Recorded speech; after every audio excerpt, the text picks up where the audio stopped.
ತುಮಕೂರು ರಾಜಕೀಯದಲ್ಲಿ honey trap ಕಾವು. ಪ್ರಜ್ವಲ್ ರೇವಣ್ಣ ಹಾಗೆ ನನ್ನನ್ನು ಮುಗಿಸಲು ಪ್ಲಾನ್ ಮಾಡಿದ್ದಾರೆ. ಗುಬ್ಬಿ ಶಾಸಕರ ಪುತ್ರನ ವಿರುದ್ಧ ಜೆಡಿಎಸ್ ಮುಖಂಡನ ಸ್ಫೋಟಕ ಆರೋಪ. ಮಂಡ್ಯದಲ್ಲಿ ಉಪಲೋಕಾಯುಕ್ತರ 2 ದಿನಗಳ ಪ್ರವಾಸ ಅಂತ್ಯ. ಮಂಡ್ಯದಲ್ಲಿ ಹಾಸ್ಟೆಲ್ಗಳ ಪರಿಸ್ಥಿತಿ ತುಂಬಾ ಚಿಂತಾಜನಕವಾಗಿದೆ. ಪ್ರವಾಸ ಮುಗಿಸಿ ಉಪಲೋಕಾಯುಕ್ತ ಬಿ ವೀರಪ್ಪ ಹೇಳಿಕೆ. ಹನಿ ಟ್ರ್ಯಾಪ್ ಆರೋಪಕ್ಕೆ ಶಾಸಕ ಶ್ರೀನಿವಾಸ್ ಕೌಂಟರ್. ಪುರಾವೆ ಇದ್ರೆ ತೋರಿಸಿ, ಸುಮ್ಮನೆ ಆರೋಪ ಮಾಡಬೇಡಿ. ಚಿಲ್ಲರೆ ಆರೋಪಗಳಿಗೆ ನಾನು ರಿಯಾಕ್ಟ್ ಮಾಡಲ್ಲ. ಮಂಡ್ಯದಲ್ಲಿ ಕಾಕ್ರೋಚ್ ಜನತಾ ಪಾರ್ಟಿ ವಿರುದ್ಧ ವಿಭಿನ್ನ ಪ್ರತಿಭಟನೆ. ಸಾಮಾಜಿಕ ಜಾಲತಾಣದ ಟ್ರೆಂಡ್ಗೆ ಬಿಜೆಪಿ ತಿರುಗೇಟು. ಪೊರಕೆ ಹಿಡಿದು ಕಾಕ್ರೋಚ್ ಜನತಾ ಪಾರ್ಟಿ ನಿರ್ಮೂಲನೆಗೆ ಕರೆ. ತುಮಕೂರಿನಲ್ಲಿ ರಿಯಲ್ ಎಸ್ಟೇಟ್ ದಂಧೆಕೋರರ ಅಟ್ಟಹಾಸ. ರೈತನ ಜಮೀನಿನ ದಾರಿ ಬಂದ್ ಮಾಡಿ ಲೇಔಟ್ ನಿರ್ಮಾಣ. ನಿಯಮ ಗಾಳಿಗೆ ತೂರಿ ದಾರಿ ನುಂಗಿದ ರಿಯಲ್ ಎಸ್ಟೇಟ್ ಕುಳಗಳು. ರಾಜ್ಯ ಧರ್ಮ ನ್ಯೂಸ್ಗೆ ಸ್ವಾಗತ. ನಾನು ರಾಧಿಕಾ ಬೈರನಾಯ್ಕ. ತುಮಕೂರು ರಾಜಕೀಯ ಅಂಗಳದಲ್ಲಿ ಹನಿ ಟ್ರ್ಯಾಪ್ ಬಾಂಬ್ ಇದೀಗ ಭಾರೀ ಸಂಚಲನ ಮೂಡಿಸಿದ್ದು, ಗುಬ್ಬಿ ಕಾಂಗ್ರೆಸ್ ಶಾಸಕ ಎಸ್ಆರ್ ಶ್ರೀನಿವಾಸ್ ಪುತ್ರ ದುಷ್ಯಂತ್ ವಿರುದ್ಧ ಜೆಡಿಎಸ್ ಮುಖಂಡ ಸಿಎಸ್ ಪುರ ನಾಗರಾಜ್ ಅತ್ಯಂತ ಹನಿ ಟ್ರ್ಯಾಪ್ ಆರೋಪ ಮಾಡ್ತಾ ಇದ್ದಾರೆ. ಜಿಲ್ಲಾ ಜೆಡಿಎಸ್ ಕಚೇರಿಯಲ್ಲಿ ನಡೆದ ಸುದ್ದಿಗೋಷ್ಠಿಯಲ್ಲಿ ಮಾತನಾಡಿದ ನಾಗರಾಜ್ ಅವರು, ತಮ್ಮನ್ನ ರಾಜಕೀಯವಾಗಿ ಮುಗಿಸಲು ವ್ಯವಸ್ಥಿತವಾದ ಹುನ್ನಾರ ನಡೆಸ್ತಾ ಇದ್ದಾರೆ. ತಮ್ಮ ಆಪ್ತ ಚಾಲಕ ಸಂತೋಷ್ ಹಾಗೂ ಪಿಎ ಚಂದು ಅವರಿಗೆ ಕೋಟಿ ಹಣದ ಆಮಿಷವನ್ನು ಒಡ್ಡಿ ತನ್ನ ಚಲನವಲದ ಮೇಲೆ ಗೂಢಾಚಾರಿಕೆ ನಡೆಸಲಾಗ್ತಾ ಇದೆ ಎಂದು ಆರೋಪವನ್ನ ಮಾಡ್ತಾ ಇದ್ದಾರೆ. ಅಲ್ಲದೆ ವಿಶೇಷವಾಗಿ ಬೆಂಗಳೂರಿನ ಫ್ಲಾಟ್ ಒಂದಕ್ಕೆ ತಮ್ಮ ಚಾಲಕರನ್ನ ಕರೆಸಿಕೊಂಡು ಅಕ್ರಮ ಸಂಬಂಧದ ಸಿಡಿ ಸಿದ್ಧಪಡಿಸುವ ಮೂಲಕ ತನ್ನ ತೇಜೋವಧೆ ಮಾಡಲು ಪ್ರಯತ್ನಿಸಲಾಗ್ತಾ ಇದೆ ಎಂದು ನಾಗರಾಜ್ ಅವರು ಆಕ್ರೋಶವನ್ನು ಹೊರಹಾಕಿದ್ದಾರೆ. ಇನ್ನು ರಮೇಶ್ ಜಾರಕಿಹೊಳಿ ಮತ್ತು ಪ್ರಜ್ವಲ್ ರೇವಣ್ಣ ಪ್ರಕರಣಗಳನ್ನೇ ಮಾದರಿಯಾಗಿಟ್ಟುಕೊಂಡು ಅದೇ ಹಾದಿಯಲ್ಲಿ ತನ್ನನ್ನ ಕೆಡ್ಡಾಗೆ ಬೀಳಿಸಲು ಈ ಒಳಸಂಚು ರೂಪಿಸಲಾಗಿದೆ ಎಂದು ನಾಗರಾಜ್ ಅವರು ಆರೋಪ ಮಾಡ್ತಾ ಇದ್ದಾರೆ. ಈಗ ಎಲ್ಲರ ಕಣ್ಣು ಶಾಸಕ ಎಸ್ಆರ್ ಶ್ರೀನಿವಾಸ್ ಮತ್ತು ಅವರ ಪುತ್ರನ ಕಡೆಗೆ ನೆಟ್ಟಿದ್ದು, ಈ ಆರೋಪಗಳಿಗೆ ಅವರು ಯಾವ ರೀತಿ ಪ್ರತಿಕ್ರಿಯೆ ನೀಡಲಿದ್ದಾರೆ ಎಂಬುದು ಕುತೂಹಲ ಮೂಡಿಸ್ತಾ ಇದೆ. ಏನು ದುಷ್ಯಂತ್ ಅವರು ಅವ್ರನ್ನ ಕರ್ಕೊಂಡೋಗಿ ಫ್ಲಾಟ್ನಲ್ಲಿ ಮಧ್ಯರಾತ್ರಿವರೆಗೂ ಮೀಟಿಂಗ್ ಮಾಡಿ ಏನೇನು ಡಾಟಾ ಬೇಕೋ ಅವ್ರ ಹತ್ರ ತಗೊಂಡಿದ್ದಾರೆ. ಪಾಪ ಅವರು ನಮಗೂ ಹೇಳಿದ್ರು, ಅಂದರೆ ಅದರಲ್ಲಿ ಒಬ್ಬ ಹುಡುಗ ಮಾತ್ರ ಅವ್ರ ಪರವಾಗಿ ಕೆಲಸ ಮಾಡಿದ್ದಾನೆ. ಇನ್ನೊಬ್ಬ ಹುಡುಗ ಕೇಳ್ದೆ, ಅಣ್ಣ ಈ ಥರ PA ಕೆಲಸ ಮಾಡ್ತಿದ್ದೆ, ಅಣ್ಣ ಈ ಥರ ನಮ್ಮನ್ನೆಲ್ಲ ಇದನ್ನು ಮಾಡ್ತಾ ಇದ್ದಾರೆ ಅಂತ. ಅದಾದಮೇಲೆ ನಮ್ಮ ರಂಜಿತ್ ಅಂತ ಹೇಳ್ಬಿಟ್ಟು, ನಮ್ಮ ಕಳೆದ ಬಾರಿ ನಮ್ಮ ರಂಜಿತ್ ಗೌಡ್ರು ಅಂತ ಹೇಳ್ಬಿಟ್ಟು ಅವನು ಸಹ ನನಗೆ ಒಂದು ಇಂಟು ಕೊಟ್ಟ, ಅಣ್ಣ ಈ ಥರದ್ದೆಲ್ಲ ಮಾಡ್ತಾ ಇದ್ದಾರೆ, ನೀವು ಒಂದು ಸ್ವಲ್ಪ ಗಮನಿಸಿ ಅಂದಾಗ ನನಗೆ ಅದೆಲ್ಲ ಗೊತ್ತಾಯಿತು.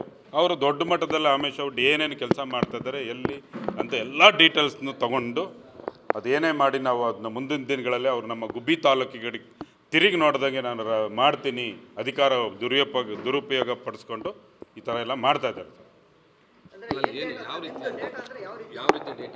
ಡಾಟಾ ಅಂತ ಅಂದರೆ ನೋಡಿ, ನಮ್ಮದು ವ್ಯವಹಾರಗಳಿದ್ದಾವೆ.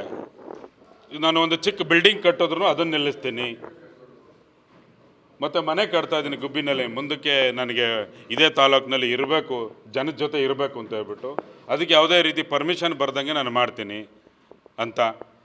ಮತ್ತು ಅದೇ ರೀತಿ ನಮ್ಮದು ಗೊತ್ತೇ ಇದೆ, ಕ್ರಷರ್ ಇದೆ, ಕುಣಿಗಿನಲ್ಲಿ ಒಂದು ಕ್ರಷರ್ ಇದೆ, ಅದು ನಮ್ಗೆ ಗೊತ್ತಿಲ್ಲ, ನಾನೆಲ್ಲೂ ಹೇಳಿರಲಿಲ್ಲ. ಯಾಕೆಂದರೆ ನಮ್ಮ ಕಾರ್ಯಕರ್ತರು ಸ್ವಲ್ಪ ಇದನ್ನು ಮಾಡ್ಕೊತಾರೆ ಅಂತ ಹೇಳ್ಬಿಟ್ಟು ಅದನ್ನು ನಾನು ಅದು ಹೆಂಗೆ ಓಪನ್ ಮಾಡ್ತಾನೆ ಅಂತ ಹೇಳ್ಬಿಟ್ಟು ಧಮಕಿ ಹಾಕಿದ್ದಾರೆ. ಯಾಕೆಂದ್ರೆ ಆಮೇಲೆ ನಮ್ಮ ಹುಡುಗರನ್ನ ಕೇಳಿದ್ದಾರೆ ಏನಂತ, ಯಾವ ರೀತಿ ನಾಗರಾಜು ಎಲ್ಲಿ ಹೋಗ್ತಾರೆ, ಎಲ್ಲಿ ಬರ್ತಾರೆ, ಏನು ವ್ಯವಹಾರ ಮಾಡ್ತಾರೆ, ಅವ್ರಿಗೇನಾದ್ರೂ ಅಕ್ರಮ ಸಂಬಂಧಗಳೇನಾದರೂ ಇದ್ದರೆ ಅದ್ರ ಬಗ್ಗೆ ನೀವು ಹೇಳಿ. ಅವರು ನಮ್ಮ ಹುಡುಗರು ಹೇಳಿದ್ದಾರೆ, ಆ ರೀತಿ ಅಲ್ಲಣ್ಣ ಅವ್ರು ಅಂದಾಗ, ಆ ರೀತಿ ಇದ್ದಿದ್ರೆ ಚೆನ್ನಾಗಿತ್ತಿತ್ತು ಅಂತ ಹೇಳ್ಬಿಟ್ಟು ಹೇಳಿದ್ದಾರೆ. ಗೊತ್ತಿಲ್ಲ ಅವ್ರ ಉದ್ದೇಶ ಏನಂತಂದರೆ, ನೇರವಾಗಿ ರಾಜಕಾರಣ ಬಗ್ಸೋಕ್ಕೆ ಆಗೋದಿಲ್ಲ ಇವನ್ನ. ಮತ್ತು ನಮ್ಮ JDS ಕಾರ್ಯಕರ್ತರು ತಾಲೂಕಿನಲ್ಲಿ ಸದೃಢವಾಗಿದ್ದಾರೆ, ನೇರ ಫೈಟ್ ಮಾಡೋಕ್ಕಾಗೋದಿಲ್ಲ ಮುಂದಿನ ದಿನಗಳಲ್ಲಿ ಅಂತ ಹೇಳ್ಬಿಟ್ಟು ಕುತಂತ್ರ ರಾಜಕಾರಣ, ಈ ರೀತಿ ಅವನು ಮಾನಸಿಕವಾಗಿ ಕುಗ್ಸೋದು ಯಾಕಪ್ಪ ಬೇಕು ಅನ್ನಿಸ್ಬೇಕು. ಆ ರೀತಿ ಅಧಿಕಾರವನ್ನು ದುರುಪಯೋಗ ಪಡಿಸ್ಕೊಳ್ಳಲಿಕ್ಕೆ ಅವ್ರು ಮಾಡಿದಂಥ ಇದು ಕುತಂತ್ರ. ಈ ಕುತಂತ್ರಕ್ಕೆಲ್ಲ ಖಂಡಿತ ನಾನು ಬಗ್ಗೋದಿಲ್ಲ. ನಾನು ಹೇಳಿದೆ, ಯಾಕೆಂತಂದರೆ ನಾನು ಒಬ್ಬ ಸಾಮಾನ್ಯ ರೈತರ ಮಗ ಆಗಿ ಬರೇ ಕೈನಲ್ಲಿ ಹೋಗಿ ನಾನು ಈ ಮಟ್ಟಿಗೆ ನಾನು 100 ಜನಕ್ಕೆ ಕೆಲಸ ಕೊಟ್ಕೊಂಡು ಬಗ್ಗಿದ್ದೀನಿ. ನಾನು ಕಷ್ಟ ಸುಖ ಎಲ್ಲ ಗೊತ್ತಿದೆ. ಈ ಥರ ಚಿಕ್ಕ ವಿಚಾರಕ್ಕೆ ನಾನು ಮಾನಸಿಕವಾಗಿ ಕುಗ್ಗೋದಿಲ್ಲ ಅಂತ ಈ ಸಂದರ್ಭದಲ್ಲಿ ನಾನು ಹೇಳ್ತೀನಿ ಸರ್. ಮಂಡ್ಯ ಜಿಲ್ಲೆಯಲ್ಲಿ ಉಪ ಲೋಕಾಯುಕ್ತ ಬಿ ವೀರಪ್ಪರ 2 ದಿನಗಳ ಪ್ರವಾಸ ಅಂತ್ಯಗೊಂಡಿದ್ದು ಜಿಲ್ಲಾಡಳಿತಕ್ಕೆ ಬಿಸಿ ಮುಟ್ಟಿಸಿದ್ದು ಒಟ್ಟು 256 ಪ್ರಕರಣಗಳ ಪೈಕಿ 124 ಪ್ರಕರಣಗಳನ್ನು ಈ ಪ್ರವಾಸದಲ್ಲಿ ಇತ್ಯರ್ಥಗೊಳಿಸಲಾಗಿದೆ ಎಂದು ತಿಳಿಸಿದ್ದಾರೆ. ಜಿಲ್ಲೆಯ ಹಾಸ್ಟೆಲ್ಗಳ ಅವ್ಯವಸ್ಥೆಯ ವಿರುದ್ಧ ಕಿಡಿಕಾರದ ಅವರು ಸಮಸ್ಯೆ ಬಗೆಹರಿಯದ ಹೊರತು ಪ್ರಕರಣ ಕ್ಲೋಸ್ ಮಾಡೋತಿಲ್ಲ ಎಂದು ಎಚ್ಚರಿಕೆ ನೀಡಿದ್ದಾರೆ. ಇನ್ನು ಅಕ್ರಮ ಫ್ಲೆಕ್ಸ್ ತೆರವು ಹಾಗೂ ಕುಡಿಯುವ ನೀರಿನ ಸಮಸ್ಯೆ ಬಗೆಹರಿಸಲು ಅಧಿಕಾರಿಗಳಿಗೆ ಕಟ್ಟುನಿಟ್ಟಿನ ಸೂಚನೆ ನೀಡಿ ಭ್ರೂಣ ಹತ್ಯೆ ಪ್ರಕರಣದಲ್ಲಿ ಆರೋಪಿ ವೈದ್ಯರು ಜಾಮೀನಿನ ಮೇಲೆ ಹೊರ ಬಂದಿದ್ರು ತನಿಖೆ ಮುಂದುವರೆದಿದೆ ಎಂದು ತಿಳಿಸಿದ್ದಾರೆ. ಇನ್ನು ಕೆಆರ್ಎಸ್ ವ್ಯಾಪ್ತಿಯಲ್ಲಿ ಅಕ್ರಮ ಗಣಿಗಾರಿಕೆ ನಡೀತಾ ಇರುವುದು ಗಮನಕ್ಕೆ ಬಂದಿದ್ದು ಶೀಘ್ರವೇ ಖುದ್ದು ಪರಿಶೀಲನೆ ನಡೆಸಿ ತಪ್ಪಿತಸ್ಥರ ವಿರುದ್ಧ ಕ್ರಮ ಕೈಗೊಳ್ಳುವುದಾಗಿ ಭರವಸೆ ಕೂಡ ನೀಡಿದ್ದಾರೆ. ಕಳೆದ ಬಾರಿ ಬಂದು ಹೋದಾಗ ಅಧಿಕಾರಿಗಳು ವರ್ಗಾವಣೆ ಮಾಡಿಸಿಕೊಂಡು ಓಡಿದ್ರು. ಈ ಬಾರಿ ಎಷ್ಟು ಮಂದಿ ಜಿಲ್ಲೆ ಬಿಡ್ತಾರೆ ನೋಡೋಣ ಎಂದು ಅಧಿಕಾರಿಗಳಿಗೆ ಚಾಟಿ ಬೀಸಿದ್ದಾರೆ. ಇನ್ನು ಲೋಕಾಯುಕ್ತ ಸಂಸ್ಥೆಯಲ್ಲೇ ತಪ್ಪು ಮಾಡಿದವರ ವಿರುದ್ಧವೂ ನಿರ್ದಾಕ್ಷಿಣ್ಯ ಕ್ರಮ ಕೈಗೊಳ್ಳುವುದಾಗಿ ತಿಳಿಸಿದ ಅವರು ಭ್ರಷ್ಟಾಚಾರ ನಿರ್ಮೂಲನೆಗೆ ಸಮಾಜ ಬದಲಾಗಬೇಕೆಂದು ಕರೆ ನೀಡಿದ್ದಾರೆ. 56 ಕೇಸು ನಾನು ತಗೊಂಡ್ಬಂದೆ. ನಾನು ಬರಬೇಕಾದ್ರೆ ಸುಮಾರು 150 ಕೇಸಾದರೂ ಮುಗಿಸ್ಕೊಂಡು ಹೋಗಬೇಕು ಅಂತ ಖುಷಿಯಲ್ಲಿ ಬಂದೆ. ಆದರೆ ಎಲ್ಲೋ ಒಂದು ಕಡೆ ಎರಡೂ ಕಡೆಯಿಂದ ಸಾರ್ವಜನಿಕರಿಂದ ಇರಲಿ ಅಧಿಕಾರಿಯಿಂದಾಗಲಿ ಸರಿಯಾದ ಕೋಆಪ್ರೇಷನ್ ಇಲ್ಲದೆ ನಾನೇ ಜೋರು ಮಾಡಿ ಸ್ವಲ್ಪ 124 ಕೇಸನ್ನು ಮುಗಿಸಿದ್ದೀನಿ. ಮೋರ್ ದೆನ್ 50% ಆಗಿದೆ. ಈ 2 ದಿನದಲ್ಲಿ ಸುಮಾರು 6-7 ಕಡೆ ನಾವು ಇವತ್ತು ಬೆಳಗ್ಗೆ 3 ಕಡೆ ಹೋಗಿದ್ವಿ, ನಿನ್ನೆ ಒಂದು 4 ಕಡೆ ಹೋಗಿದ್ವಿ. 4 ಹಾಸ್ಟ್ಲು ಭಾರಿ ಚಿಂತಾಜನಕವಾಗಿದೆ. ಅದು 4 ನಾನು ಕೇಸ್ ರಿಜಿಸ್ಟರ್ ಮಾಡಿದ್ದೀನಿ. ಇವತ್ತೊಂದು ಇದಕ್ಕೆ ನಾವು ಆ ಒಂದು ಊರಿಗೆ ನೀರಿಲ್ಲ ಅಂತ ಹೇಳಿದ್ದಾರೆ. ಯಾವುದು ರಾಗಿ ಮುದ್ನಹಳ್ಳಿ, ಅದನ್ನು ಕೇಸ್ ರಿಜಿಸ್ಟರ್ ಮಾಡಿದ್ದೀನಿ ನಾನು. 5 ಕೇಸು ಸುಮಾರು 7 ಕೇಸುಗಳಲ್ಲಿ 5 ಕೇಸನ್ನು ನಾನು ರಿಜಿಸ್ಟರ್ ಮಾಡಿದ್ದೀನಿ. ಬೇಲೂರು ಗ್ರಾಮ ಪಂಚಾಯತಿ ಬೇವನಹಳ್ಳಿದು. ಆಮೇಲೆ 4 ಹಾಸ್ಟ್ಲುಗಳು. ಇನ್ನೊಂದು ಯಾವುದು ಮಿಮ್ಸ್ಗೆ ಹೋಗಿದ್ದೀವಿ. ಅಲ್ಲಿ ಅವರು ಡೈರೆಕ್ಟ್ ಮಾಡಿಬಿಟ್ಟು ಅಲ್ಲೇನು ಕೇಸ್ ನಾನು ರಿಜಿಸ್ಟರ್ ಮಾಡ್ತಾಯಿಲ್ಲ, ಮಕ್ಕಳು ಓದ್ತಾಯಿದ್ರು, ಅದು ತೊಂದರೆ ಆಗಲ್ಲ ಅಂಥೇಳಿ ಗುತ್ತಲಕೆರೆ ಹೋಗಿದ್ದೀವಿ. ಸುಮಾರು 40 ಕೋಟಿ ನಾನು ಕೇಸ್ ರಿಜಿಸ್ಟರ್ ಆದಮೇಲೆ ಶಾಂಕ್ಷನ್ ಆಗಿದೆ. ಎಲ್ಲ ಪೈಪ್ಲೈನ್ ಹಾಕ್ತಾ ಇದ್ದಾರೆ. ಇನ್ನೊಂದು 2-3 ತಿಂಗಳಲ್ಲಿ ಮಾಡ್ತೀವಿ ಅಂತ ಅವ್ರು ಆಶ್ವಾಸನೆ ಕೊಟ್ಟಿದ್ದಾರೆ. ನಾನು ಕೇಸು ಇಟ್ಕೊಂಡಿದ್ದೀನಿ, ಕೇಸು ಮುಗಿಸಿಲ್ಲ. ಅದೆಲ್ಲ ಮುಗಿಸಿ ನಾನೇ ತಿಂಗಳು ಮಾನಿಟ್ರ್ ಮಾಡ್ತಾಯಿದ್ದೀನಿ. ಇಂಪಾರ್ಟೆಂಟು ಏನು ಪಬ್ಲಿಕ್ ಕೇಸ್ಗಳಿದೆಯೋ ಅದನ್ನು ಅದು ಪೂರ್ತಿ ಮುಗಿಯೋವರು ಕೇಸ್ ಕ್ಲೋಸ್ ಮಾಡೋದಿಲ್ಲ. ಅದೆಲ್ಲ ಮುಗಿಸ್ಕೊಂಡು ಮಾತ್ರ ನಾನು ಕ್ಲೋಸ್ ಮಾಡ್ತೀನಿ. ಇವತ್ತು ಹಾಸ್ಟೆಲಲ್ಲೇ ಹೋಗಿದ್ದಂತ ಅವ್ರಿಗೆ ಹೇಳಿದ್ದೀನಿ. ಇವತ್ತು ADC ಬಂದಿದ್ದರು, DD ಸೋಷಿಯಲ್ ವೆಲ್ಫೇರ್ ಬಂದಿದ್ದರು. 15 ದಿವಸದಲ್ಲಿ 2 ಹಾಸ್ಟ್ಲು ಚೇಂಜ್ ಮಾಡಲೇಬೇಕು. ಅದು ಒಳ್ಳೆ ಈ ಥರ ಇತ್ತು. ನಮ್ಮ ಕ್ಯಾಮ್ರಾಗಳು ನಾನು ಟೇಬಲ್ ಮೇಲೆ ಇದ್ದಂಗೆ ಆ ಮಕ್ಕಳು ಆ ಥರ ಅಲ್ಲೇ ತಿನ್ನಬೇಕು, ಟೇಬಲ್ ಮೇಲೆ ತಿನ್ನಬೇಕು, ಏನು ಬೆಡ್ ಮೇಲೆ ಅಲ್ಲೇ ಓದಬೇಕು, ಅಲ್ಲೇ ಮಲಗಬೇಕು, ಬಟ್ಟೆ ಇಟ್ಕೊಳ್ಳೋಕೆ ಅಲ್ಲೇ. ಆ ಟಾಯ್ಲೆಟ್ಗಳು ಹೋಗೋಕ್ಕಾಗಲ್ಲ, ಅವ್ರ ಕೈಲೇ ಕ್ಲೀನ್ ಮಾಡ್ತಾರಂತೆ. ಅದು ಹೆಂಗಿದೆ ಅಂದರೆ ನಿಮ್ಮ ಕ್ಯಾಮ್ರಾಗಳು ಒಂದಕ್ಕೊಂದು ಅಡ್ಡ ಇದ್ದಂಗೆ ಆ ಥರ ಇದೆ. ಒಳಗಡೆ ಕೆಳಗಡೆ ನುಗ್ಗೋಗ್ಬೇಕು, ಅವಕಾಶನೇ ಇಲ್ಲ. ಅದು ಮಾನವರು ಇರೋದಂಥ ಜಾಗ ಅಲ್ಲ ಹಾಸ್ಟ್ಲುಗಳು. ಅವ್ರು ಯಾಕೆ ಈ ಥರ ಮಾಡೋ ಅಧಿಕಾರಿಗಳು ಇದನ್ನು ಗಣನೆ ತೊಗೋಬೇಕು. DCಗೆ ಹೇಳಿದ್ದೀನಿ, ಅದು 1 ವಾರದಲ್ಲೇ ಚೇಂಜ್ ಮಾಡ್ತೀವಿ ಅಂತ ಹೇಳಿದ್ದಾರೆ. ಅದು ನಮ್ಮ ಸಂವಿಧಾನದಲ್ಲಿ ಬಾಬಾ ಅಂಬೇಡ್ಕರ್ ನಮ್ಮ ಸಂವಿಧಾನ ಕೊಟ್ಟಿದ್ದಾರೆ. ಅವರು ಎಲ್ಲರೂ ಸರಿಸಮಾನವಾಗಿರಬೇಕು, ಗೌರವ ಬದುಕಬೇಕು ಅಂತ ಅದು ಹೇಳಿದ್ದಾರೆ. ನಮ್ಮ ಕರ್ತವ್ಯ ಏನು ಅಂತ ಹಕ್ಕುಗಳು ಅಂತ ಹೇಳಿದ್ದಾರೆ. ನಾವು ಕರ್ತವ್ಯ ಬಿಟ್ಟಿದ್ದೀವಿ, ಬರೀ ಹಕ್ಕುಗಳಿಗೆ ಎಲ್ಲರೂ ಫೈಟ್ ಮಾಡ್ತಾಯಿದ್ವಿ. ನಮ್ಮ ಕರ್ತವ್ಯ ನಾವು ಮಾಡ್ತಾಯಿಲ್ಲ. ಎಲ್ಲೋ ಒಂದು ಕಡೆ ಅವರು ಸಮಾಜ ಈಕ್ವಲ್ ಆಗಿರಬೇಕು ಅನ್ನೋ ಜೊತೆಗೆ ಇಲ್ಲಿ ವಿರುದ್ಧವಾಗಿ ನಡೀತಾ ಇದೆ. ಹಾಸ್ಟೆಲ್ಗಳಲ್ಲಿ ಗೌರವತೆ ಬರಬೇಕು ಅದು ವಿರುದ್ಧವಾಗಿ ನಡೀತಾ ಇದೆ. ನಾನು ಅಲ್ಲೇ ಹೇಳಿದ್ದೀನಿ. ಅದೆಲ್ಲ ಸರಿ ಮಾಡದೇ ಇದ್ದರೆ ನಾನು ಅವ್ರ ಮೇಲೆ ಆಕ್ಷನ್ ತಗೊಂತೀನಿ. ತುಮಕೂರು ರಾಜಕೀಯದಲ್ಲಿ ಸದ್ದು ಮಾಡ್ತಾ ಇರುವ ಹನಿ ಟ್ರ್ಯಾಪ್ ಆರೋಪಕ್ಕೆ ಇದೀಗ ಗುಬ್ಬಿ ಶಾಸಕ SR ಶ್ರೀನಿವಾಸ್ ಸುದ್ದಿಗೋಷ್ಠಿ ಮೂಲಕ ಸ್ಪಷ್ಟನೆ ನೀಡಿದ್ದಾರೆ. ಜೆಡಿಎಸ್ ಮುಖಂಡ CS ಪುರ ನಾಗರಾಜ್ ಅವರು ಮಾಡಿರುವ ಆರೋಪಗಳನ್ನು ತೀವ್ರವಾಗಿ ತಳ್ಳಿ ಹಾಕಿರುವ ಶಾಸಕರು ಚಿಲ್ಲರೆ ರಾಜಕಾರಣದ ಆರೋಪಗಳಿಗೆ ಪ್ರತಿಕ್ರಿಯಿಸಲು ತನಗೆ ಇಷ್ಟವಿಲ್ಲ. ಕಳೆದ 40 ವರ್ಷಗಳ ತಮ್ಮ ರಾಜಕೀಯ ಜೀವನದಲ್ಲಿ ಎಂದಿಗೂ ದ್ವೇಷದ ರಾಜಕಾರಣ ಮಾಡಿಲ್ಲ ಎಂದು ಹೇಳಿರುವ ಅವರು ಹನಿ ಟ್ರ್ಯಾಪ್ ಪ್ರಕರಣದಲ್ಲಿ ತಮ್ಮ ಮಗನ ವಿರುದ್ಧ ಸಾಕ್ಷಿಗಳಿದ್ರೆ ಅದನ್ನ ಬಹಿರಂಗಪಡಿಸಲಿ ಎಂದು ಸವಾಲು ಹಾಕಿದ್ದಾರೆ. ಇನ್ನು ತಮ್ಮ ಮಗನ ಆಡಿಯೋ ವಿಚಾರದ ಬಗ್ಗೆ ಮಾತನಾಡಿದ ಶಾಸಕರು ತಮ್ಮ ಮಗನನ್ನೇ ಯಾರೋ ಪ್ರಚೋದಿಸಿ ಹಾದಿ ತಪ್ಪಿಸ್ತಾ ಇದ್ದಾರೆ ಎಂದು ದೂರು ನೀಡಿದ್ದಾರೆ. ಡ್ರೈವರ್ ಒಬ್ಬ ತನ್ನ ವೈಯಕ್ತಿಕ ಹಣದ ಅಗತ್ಯಕ್ಕಾಗಿ ಬಂದಾಗ ನನ್ನ ಮಗ ಪ್ರತಿಕ್ರಿಯಿಸಿದ್ದನ್ನ ತಿರುಚಲಾಗಿದೆ ಎಂದು ಆರೋಪ ಕೂಡ ಮಾಡಿದ್ದಾರೆ. ಇನ್ನು ತಾನು ಒಬ್ಬ ಜನಪ್ರತಿನಿಧಿಯಾಗಿ ಜನರ ಸೇವೆಯಲ್ಲಿ ನಿರತನಾಗಿರುವುದನ್ನ ಕ್ಷೇತ್ರದ ಜನರೇ ಸಾಕ್ಷಿ ಎಂದು ಶಾಸಕರು ತಿಳಿಸಿದ್ದಾರೆ.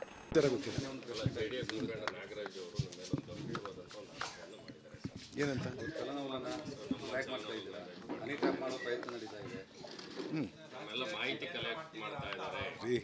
ಯಾವನೋ ಚಿಲ್ಲರೆಗಳು ಹೇಳಿದ್ಕೆಲ್ಲ ಬಂದಂತ ಕೇಳ್ತೀರಲ್ರಿ, ಆ ಚಿಲ್ಲರೆಗಳು ಹೇಳೋದಕ್ಕೆಲ್ಲ ನಾನು ರಿಯಾಕ್ಟ್ ಮಾಡಲಾ? ಸರಿ, ಅವನು ಯಾರೋ ಚಿಲ್ಲರೆ ಹೇಳೋದಕ್ಕೆಲ್ಲ ನಾನು ರಿಯಾಕ್ಟ್ ಮಾಡಲಾ? ನಂದು 30 ವರ್ಷ ಹಿಂದೆ ನಮ್ಮ ಅಪ್ಪನ ಜೊತೆ ದುಡಿದಿದ್ದು 10-15 ವರ್ಷ 40 ವರ್ಷದ ರಾಜಕೀಯ ಜೀವನದಲ್ಲಿ ಒಂದೇ ಒಂದು ದಿವಸ ಒಬ್ಬರ ಮೇಲೆ ದ್ವೇಷದ ರಾಜಕಾರಣ ಮಾಡಿದ್ದೇ ಆಗಲಿ, ಇನ್ನು ಒಬ್ಬರ ಮೇಲೆ ಏನಾದರೂ ಕೆಟ್ಟದಾಗಿ ನಡ್ಕೊಂಡಿರೋದೇ ಆಗಲಿ, ಇಡೀ ತಾಲೂಕಲ್ಲಿ ಮತದಾರನ ಬಿಟ್ಟು ಕೇಳ್ಕೊಂಬಿಡಿ. ಇಲ್ಲ, ನನ್ನ ವಿರುದ್ಧ ನಿಂತಿದ್ರಲ್ಲ, ಈ ದಿಲೀಪ್ನೇ ನಿಂತಿದ್ರು, ದಿಲೀಪ್ 2 ಸಾರಿ ನಿಂತು ಸೋತವ್ರು, ಅವ್ರನ್ನೇ ಕೇಳಿ. ನಾನು ವೈಯಕ್ತಿಕವಾಗಿ ಯಾರ್ದಾನ ತೇಜೋವಧೆ ಮಾಡ್ತೀನ, ಇಲ್ಲ ವೈಯಕ್ತಿಕ ವಿಚಾರಗಳಲ್ಲಿ ಯಾವತ್ತಾನ ಇಂಟರ್ಫಿಯರ್ ಆಗಿದ್ದೀನ, ಯಾರದೇ ಇರ್ಬೋದು, ಅವ್ರನ್ನೇ ಕೇಳಿ, ಅವರೇ ಹೇಳ್ತಾರಲ್ವಾ. ಈ ಥರ ಚಿಲ್ಲರೆ ಥರ ನಡ್ಕೊಬಾರ್ದು. ಒಬ್ಬ ರಾಜಕೀಯ ಪಕ್ಷದ ಮುಖಂಡನಾಗ್ಬಿಟ್ಟು ಈ ಥರ ಚಿಲ್ಲರೆ ಥರ ಎಲ್ಲ ಸ್ಟೇಟ್ಮೆಂಟ್ ಕೊಡಬಾರ್ದು. ಏನೈತೆ ನನ್ನ ಮಗನ ಆಡಿದಲ್ಲಿ ಏನೈತೆ ಆಯಿತು, ಏನೈತೆ ಅದ್ರಾಗೆ ಮಾತಾಡಿರ್ತಾರೆ. ಯಾವ ಪ್ರಾಪರ್ಟಿ ಮಾತಾಡ್ಯವ್ರೆ? ಅವ್ನ ಪ್ರಾಪರ್ಟಿ ಮಾತಾಡ್ಯವನ, ನಾಗರಾಜನ ಪ್ರಾಪರ್ಟಿ ಅಂತ ಮಾತಾಡ್ಯವ ನನ್ನ ಮಗ. ಎಲ್ಲಿ ಹೇಳ್ಯವನು? ಮತ್ತೆ ಎಲ್ಲಿ ಬಂದಿದೆ ನನ್ನ ಮಗಂದು? ಅದ್ರಾಗೆ ಪ್ರವೋಕ್ ಮಾಡ್ತಾರೆ, ಕೇಳಿಸ್ಕೊಂಡಿದ್ದಾರೆ. ಅದ್ರಾಗೆ ಏನಾರ ಬೇಕಾ ಕೇಳು ಅಂತ ಕೇಳ್ತಾರೆ ಒಬ್ಬ ಸಣ್ಣ ಧ್ವನಿಲಿ. ಅದನ್ನು ಯಾವ ಉದ್ದೇಶ ಇಟ್ಕೊಂಡು ಇವ್ರು ಮಾಡ್ತಾ ಇರೋದು. ನನ್ನ ಮಗ ಮಾಡ್ತಾ ಇಲ್ಲ. ನನ್ನ ಮಗ, ನಾನು ಫೋನ್ ಕೊಡ್ತೀನಿ ನಿಮ್ಮ ಕೈಗೆ, ತಗೊಂಡೋಗಿ ಚೆಕ್ ಮಾಡಿ. ನನ್ನ ಮಗಂತವ್ ನಾನು 3 ತಿಂಗಳಾಯ್ತು ಮದುವೆ ಆದಮೇಲೆ ನನ್ನ ಮಗಂತವ್ ಮಾತಾಡಿಲ್ಲ, ನೆನ್ನೆನೇ ಮಾತಾಡಿರೋದು ನಾನು ಫೋನ್ ಕೊಡ್ತೀನಿ. ಹೇಳವನಲ್ಲ ಅವನು, ಫೋನಿಗೆ ಕರೆಸ್ಪಾಂಡೆನ್ಸ್ ಮಾಡ್ಯವ್ರೆ ಹೇಳವ್ರೆ ಅಂತ ಏನೇನೋ ಹೇಳವನಲ್ಲ. ಕೊಡ್ತೀನಿ ತಗೊಳ್ಳಿ, ಅವನೇ ಎಂಕ್ವೈರಿ ಮಾಡಿ ಅವನಿಗೆ ಕೊಡಿ ತಗೊಂಡು ಫೋನ್ ನಂದ.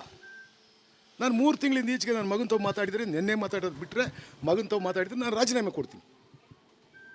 ಇವೆಲ್ಲ ಮಾಡಬಾರ್ದು, ಚಿಲ್ಲರೆ ಥರ ನಡ್ಕೊಬಾರ್ದು. ಒಬ್ಬ ಗೌರವಾನ್ವಿತ ವ್ಯಕ್ತಿ ಅವನು ಹೇಳವ್ರೆ, ನಮ್ಮ ತಾಯಿ ಎತ್ತಿ ಮರಕಾಕಿಯವರು ನಮ್ಮನ್ನೆಲ್ಲರೂ ತಿಪ್ಪಿಗೆ ಹಾಕಿದ್ರ, ನಮ್ಮನ್ನೇ ಈಗ ನಿಮ್ಮನ್ನೆಲ್ಲ ತಿಪ್ಪಿಗೆ ಹಾಕಿತ್ತ ನಿಮ್ಮಮ್ಮ ಎತ್ತಿ.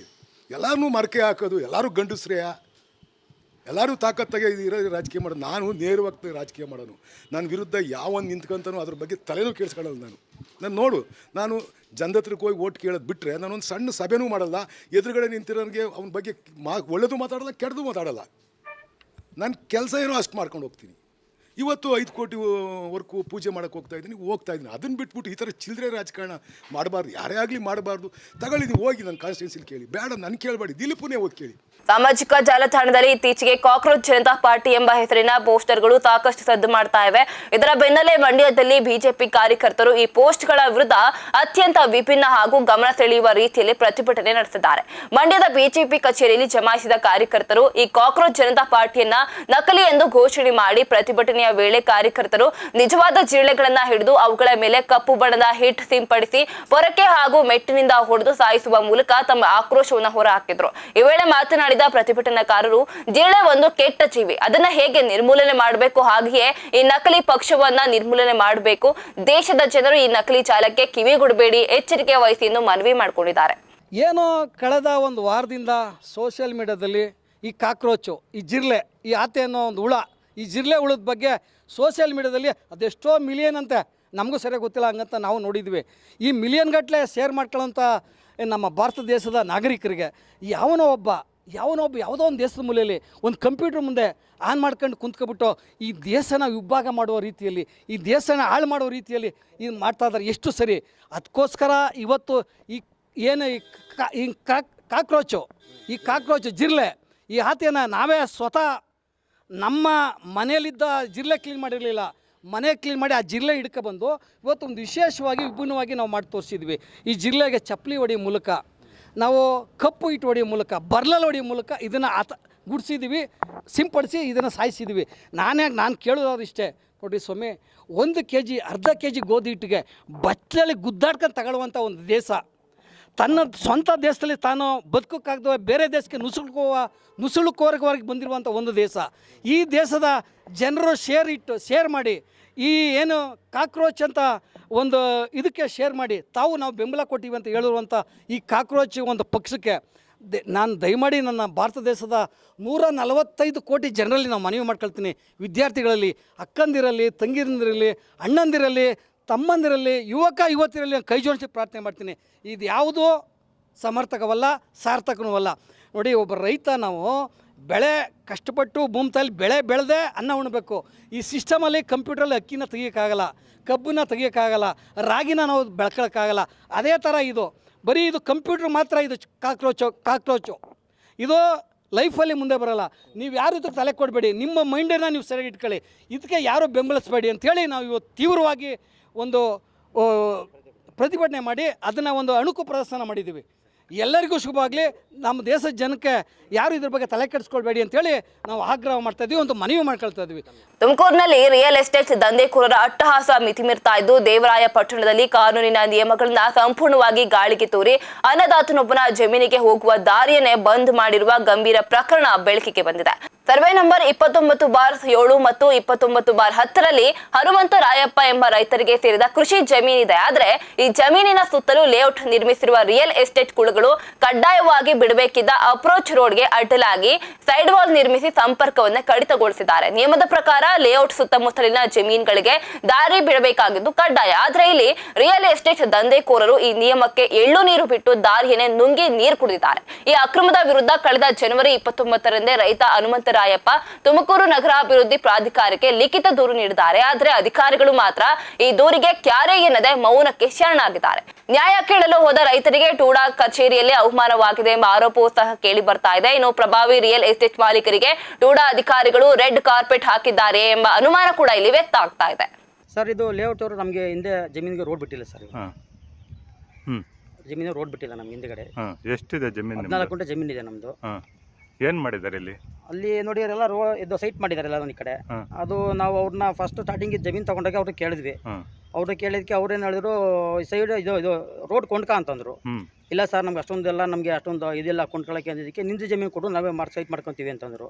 ನಾವು ಜಮೀನು ಮಾರ್ಬಿಟ್ಟು ನಾವಿಲ್ಲಿ ಅಡಿಕೆ ತೋಟ ಎಲ್ಲ ಬೆಳೆದಿದ್ದೀವಿ, ಒಳಗೆ ಕಾಫಿ ಎಲ್ಲ ಮಾಡಿದ್ದೀವಿ. ಅದನ್ನು ನಾವು ಮಾರು ಅಂತ ಕೇಳಿದ್ರು ಅವರು. ಇಲ್ಲ, ನಾವು ಕೊಡಲ್ಲ ಅಂತ ಹೇಳಿದ್ವಿ. ಈಗ ಏನು ಹಾಕಿದ್ದಾರೆ ಅಡ್ಡ ಸೈಡ್ ವಾಲ್ ಹಾಕಿದ್ದಾರೆ ಸರ್ ಎಲ್ಲ ಪೂರ್ತಿ. ಈಗ ನೀವೆಲ್ಲ ಹೋಗ್ಬೇಕು ಜಾಗ ಇದೆ? ಎಲ್ಲ ಹೋಗ್ಬೇಕು ಅಂತಂದ್ರೆ ಹಾರ್ಕೊಂಡು ಹೋಗ್ಬೇಕು ಸರ್ ಕಡೆಯಿಂದ. ಪಕ್ಕದವ್ರು ಯಾರು ಬಿಡ್ತಾರೆ ಸರ್? ಇವತ್ತೇನೋ ಒಂದು ದಿನ ಬಿಡ್ತಾರೆ, 2 ದಿವಸ ಬಿಡ್ತಾರೆ, ನಾಳೆ ದಿವಸ ಅವ್ರು ಬೇಲಿ ಕಟ್ಕೊಂತಾರೆ. ಹೆಂಗೆ ಹೋಗ್ಬೇಕು ಸರ್ ನಾವು?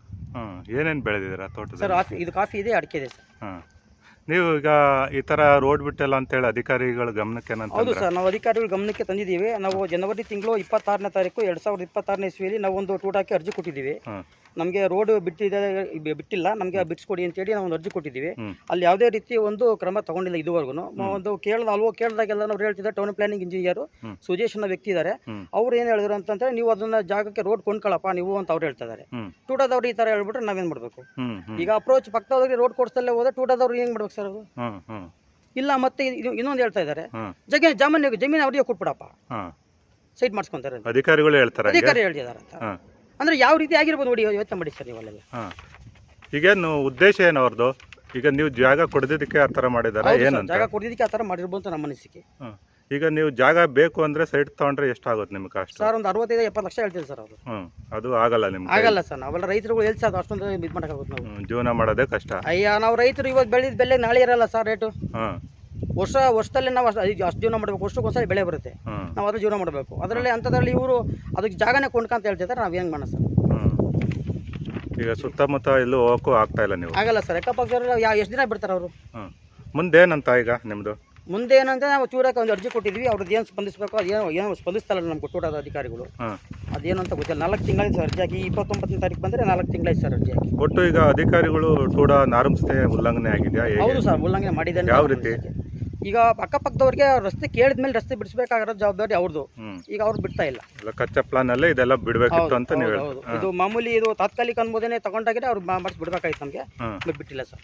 ಕೊಟ್ಟಿಗೆಯಲ್ಲಿ ಕಟ್ಟಿದ್ದ ಮೇಕೆಗಳ ಮೇಲೆ ಏಕಾಏಕಿ ದಾಳಿ ನಡೆಸಿದ ಬೀದಿ ನಾಯಿಗಳು 6 ಮೇಕೆಗಳನ್ನ ಬಲಿ ಪಡೆದಿರುವ ಘಟನೆ ಮಂಡ್ಯ ಜಿಲ್ಲೆ ಮಳವಳ್ಳಿ ತಾಲೂಕಿನ ಅವ್ವೇರಹಳ್ಳಿ ಗ್ರಾಮದಲ್ಲಿ ನಡೆದಿದೆ. ಅವ್ವೇರಹಳ್ಳಿ ಗ್ರಾಮದ ನಿವಾಸಿ ರಾಮು ಎಂಬುವರಿಗೆ ಸೇರಿದ ಮೇಕೆಗಳ ಮೇಲೆ ಬೀದಿ ನಾಯಿಗಳು ದಾಳಿ ನಡೆಸಿದ್ದು 4 ಮೇಕೆಗಳನ್ನ ಅಲ್ಲೇ ಕೊಂದು ಹಾಕಿದ್ದು ಉಳಿದ 2 ಮೇಕೆಗಳನ್ನ ಕೆಳೆದೊಯ್ದಿದೆ. ಇನ್ನು ಈ ಸಂಪೂರ್ಣ ಕೃತ್ಯ ಗ್ರಾಮದ ಸಿಸಿಟಿವಿಯಲ್ಲಿ ಸೆರೆಯಾಗಿದ್ದು ಮೇಕೆಗಳನ್ನ ನಂಬಿ ಜೀವನ ಸಾಗಿಸ್ತಾ ಇದ್ದ ರೈತ ರಾಮು ಈ ಘಟನೆಯಿಂದ ಸುಮಾರು 70,000 ರೂಪಾಯಿಗೂ ಹೆಚ್ಚು ನಷ್ಟ ಆಗಿದೆ ಎಂದು ಹೇಳಿದ್ದಾರೆ. ಇನ್ನು ಕಳೆದ ಕೆಲ ದಿನಗಳಿಂದ ಗ್ರಾಮದಲ್ಲಿ ಬೀದಿ ನಾಯಿಗಳ ಹಾವಳಿ ವಿಪರೀತವಾಗಿದ್ದು ಜನಸಾಮಾನ್ಯರು ಭಯಭೀತರಾಗಿದ್ದಾರೆ. ತಕ್ಷಣವೇ ಇದಕ್ಕೆ ಸಂಬಂಧಪಟ್ಟ ಅಧಿಕಾರಿಗಳು ಎಚ್ಚೆತ್ತುಕೊಂಡು ಅಟ್ಟಹಾಸ ಮೆರಿತಾ ಇರುವ ಬೀದಿ ನಾಯಿಗಳನ್ನ ಸೆರೆ ಹಿಡಿಯಬೇಕು ಎಂದು ಗ್ರಾಮಸ್ಥರು ಒತ್ತಾಯ ಮಾಡ್ತಾ ಇದ್ದಾರೆ.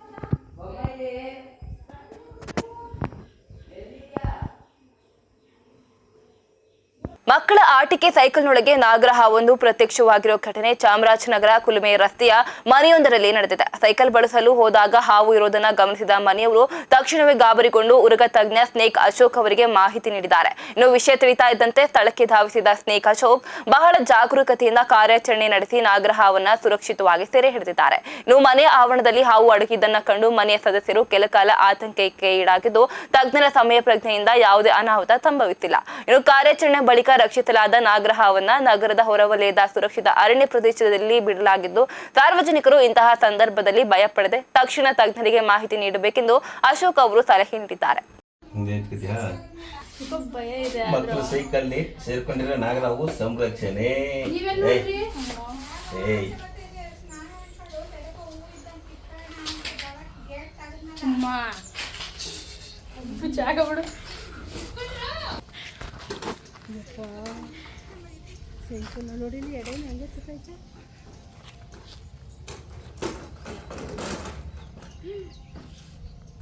ಎಗ್ಗಿಗ್ರಿ ಮೈ ಮೇಲೆ ಅದು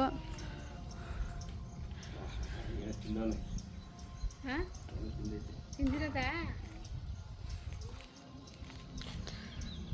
ಚಾಮರಾಜನಗರ ಜಿಲ್ಲೆಯ ಪುಣಜನೂರು ಸಮೀಪದ ಅಸನೂರು ಹೆದ್ದಾರಿಯಲ್ಲಿ ಪಿಕಪ್ ವಾಹನವೊಂದು ರಸ್ತೆ ಬದಿಯ ಹಳ್ಳಕ್ಕೆ ಬಿದ್ದಿದ್ದು ಅದೃಷ್ಟವಶಾತ್ ಚಾಲಕ ಪ್ರಾಣ ಅಪಾಯದಿಂದ ಪಾರಾಗಿದ್ದಾರೆ. ಕರ್ನಾಟಕ ಮತ್ತು ತಮಿಳುನಾಡು ಸಂಪರ್ಕ ಕಲ್ಪಿಸುವ ರಾಷ್ಟ್ರೀಯ ಹೆದ್ದಾರಿಯಲ್ಲಿ ಈ ಘಟನೆ ಸಂಭವಿಸಿದೆ. ಇನ್ನು ತಮಿಳುನಾಡಿನಿಂದ ಕರ್ನಾಟಕದ ಕಡೆಗೆ ಪಿಕಪ್ ವಾಹನ ವೇಗವಾಗಿ ಬರ್ತಾ ಇದ್ದಾಗ ಚಾಲಕನ ನಿಯಂತ್ರಣ ತಪ್ಪಿ ವಾಹನ ರಸ್ತೆ ಬದಿಯ ಹಳ್ಳಕ್ಕೆ ಪಲ್ಟಿಯಾಗಿದೆ. ಇನ್ನು ವಾಹನ ಹಳ್ಳಕ್ಕೆ ಉಳಿದ ರಭಸಕ್ಕೆ ವಾಹನವು ಜಖಂಗೊಂಡಿದ್ದು ಘಟನೆಯ ತೀವ್ರತೆಯನ್ನು ನೋಡಿದ್ರೆ ಚಾಲಕ ಬದುಕಿ ಉಳಿದಿರೋದೇ ಪವಾಡ ಅಂತ ಎನ್ನಲಾಗ್ತಾ ಇದೆ. ಇನ್ನು ಸ್ಥಳೀಯರು ಮತ್ತು ಪ್ರಯಾಣಿಕರು ತಕ್ಷಣವೇ ನೆರವಿಗೆ ಧಾವಿಸಿದ್ದು ಅತಿ ವೇಗ ಮತ್ತು ಮೈಮರೆವಿನ ಚಾಲನೆಯಿಂದ ಇಂತಹ ಅನಾಹುತಗಳು ಸಂಭವಿಸುತ್ತವೆ ಎಂದು ಸ್ಥಳೀಯರು ಬೇಸರವನ್ನು ವ್ಯಕ್ತಪಡಿಸಿದ್ದಾರೆ.